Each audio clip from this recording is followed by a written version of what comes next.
आपल्या दत्त संप्रदायामध्ये श्री स्वामी समर्थ महाराज हे श्री दत्त महाराजांचे तिसरे अवतार मानले जाते. पहिले होते श्री श्रीपाद श्री वल्लभ महाराज, दुसरे म्हणजे श्री नृसिंह सरस्वती महाराज आणि तिसरे म्हणजे श्री स्वामी समर्थ महाराज. बघा, आपण सांसारिक माणसं आहोत. इथे प्रत्येकाच्या आयुष्यात काही ना काही प्रॉब्लेम्स सर्वांनाच आहेत.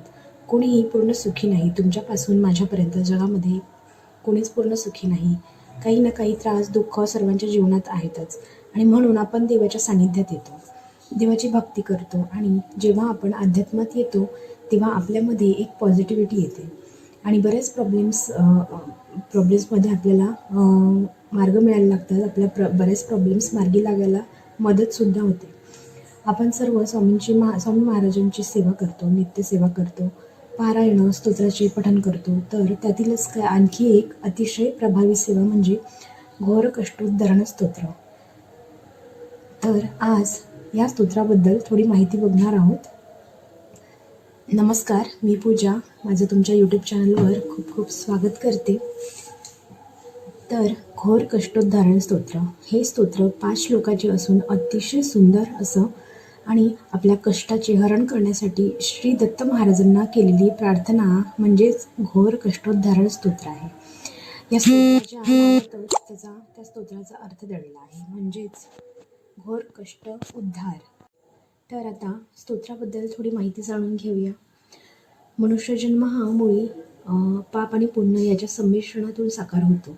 मनुष्य जन्मात आल्यानंतर या जन्म मृत्यूच्या अखंड चक्रामध्ये फिरत असताना होणाऱ्या घोर कष्टाची जाणीव झाल्यामुळे आणि यातून होणारे जीवनाची सुटका किंवा असहाय्यतेने होणारी जीवनाची तडफड पाहून अतिशय करुणा आल्यामुळे स्वतः परमपूज्य सद्गुरू भगवान श्री श्रीपाद श्री वल्लभ स्वरूप श्री वासुदेव सरस्वती श्री टेंबेस्वामी महाराज यांनी या स्तोत्राची रचना केली होती असे म्हणले जाते.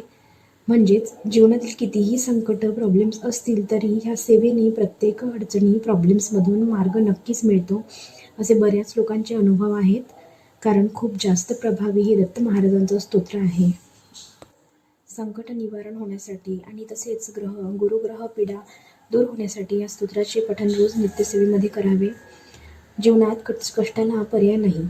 कष्ट हे काळ्या दगडावरची रेष आहे, ते आपल्याला करणे आहे. पण कष्टासोबतच कुठे ना कुठे आपला एक लक फॅक्टरसुद्धा तेवढाच महत्त्वाचा असतो. आपल्या आयुष्यामध्ये गुरुबळ आपल्या पाठीशी असणे हाच सर्वात मोठा लक फॅक्टर असतो. कारण हा लक फॅक्टर आपल्या गुरूंमुळे आपल्याला येत असतो आणि आपलं गुरुबळ स्ट्रॉंग होण्यासाठी आपल्याला गुरूंची नित्यनेमाने जेवढी जास्त होईल तेवढी जास्त आपल्याला गुरूंची सेवा करायची आहे.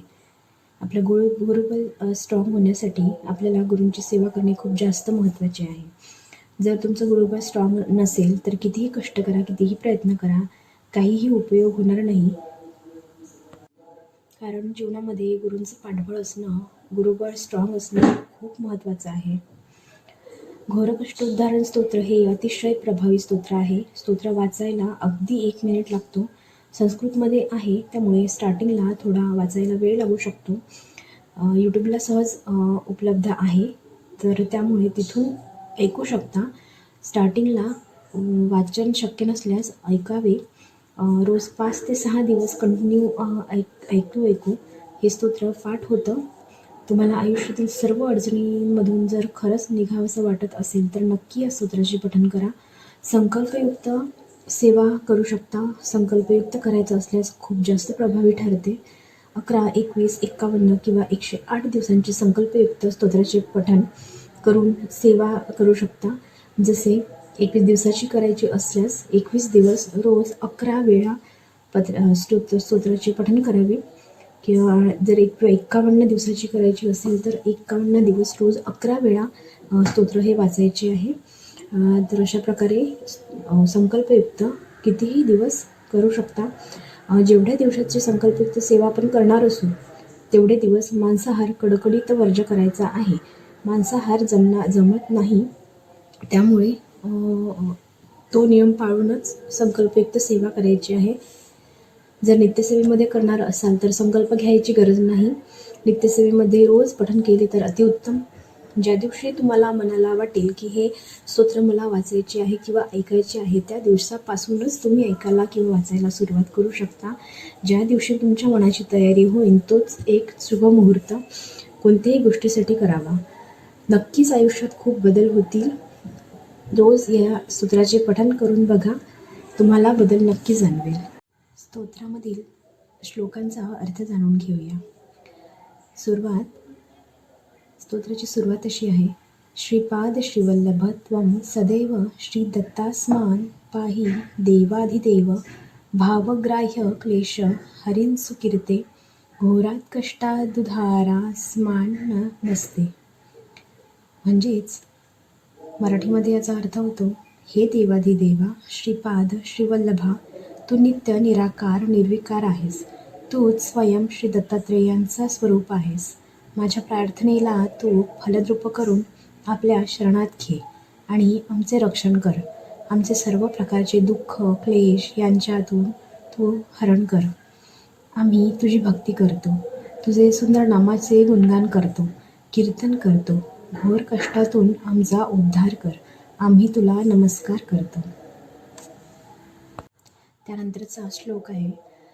त्वन्नो माता त्वं पिता आप्तोऽधिपस्त्वं त्राता योगक्षेम कुत सद्गुरु सत्वं त्वं सर्वस्वं नो प्रभो विश्वमूर्ते घोरात कष्टादुधारास्मान नमस्ते. म्हणजेच तू माता, तू पिता, आप्तबंधू, भ्राता आहेस. हे सद्गुरू, तूच त्राता आहेस. अर्थात आम्हाला या अघोर क्लेशातून काढणारा आहेस. तूच आमचे योगक्षेम चालवणारा आहेस. तुझ्याविना कोणीच आमचं नाही. तूच सर्वस्व आहेस. हे विश्व तुझ्याच रूपाने विनटले आहे. हे त्रिविक्रम भारतीला विश्वरूप दाखवणाऱ्या श्री दत्ता, घोर कष्टातून आमचा उद्धार कर. आम्ही तुला नमस्कार करतो. त्यानंतरचा श्लोक आहे. पापं तापं व्याधिमादींच दैन्यं भीतिं क्लेशं त्वं हराशु त्वदन्यं त्रातारणं वीक्षं ईशास्तजुर्ते घोरात कष्टादुधारास्मान नमस्ते. म्हणजेच हे ईश्वरा, तूच आमचे पाप ताप हरण करणारा आहेस. तूच सर्व व्याधी दैन्य दुःख दरिद्र निवारण करणारा आहेस. या जन्म मरणाच्या भीती आणि क्लेशातून मुक्त करणारा तूच आहेस. तुझ्याशिवाय दुसरा कोणीच हे करू शकत नाही. तूच सद्गुरू आहेस. घोर कष्टातून आमचा उद्धार कर. आम्ही तुला नमस्कार करतो. त्यानंतरचा श्लोक आहे. नान्यस्त्राता नापिदाता न भरता त्वत्तो देवत्वं शरण्योकहर्ता कुर्वात्रेयानुग्रहं पूर्णराते घोरात कष्टादुधारास्मान नमस्ते. हे सद्गुरू, तुझ्याशिवाय आम्हाला तारणारा कोणी नाही.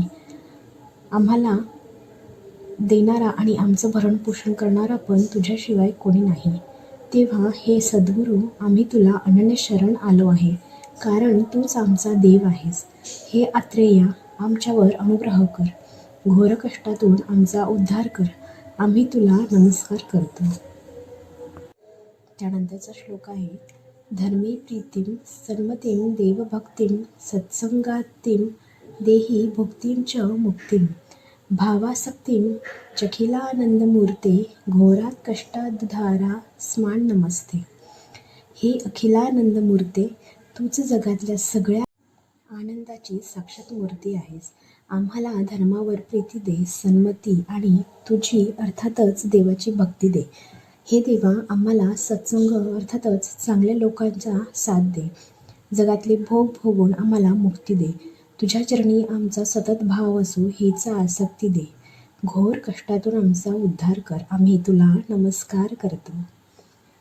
तर अशा प्रकारे खूप सुंदर असं घोर कष्टोद्धारण स्तोत्र नक्की ऐका, वाचा. डिस्क्रिप्शन बॉक्समध्ये संस्कृतसह त्याचा मराठी अर्थसुद्धा दिलेला आहे. नक्की सेवा करा, संकल्प व्यक्त करा किंवा नित्य सेवा करा.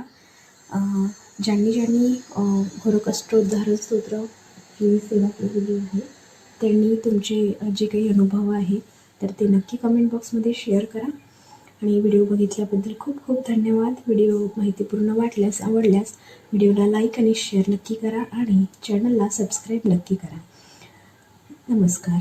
अवधूत चिंतन श्री गुरुदेव दत्त.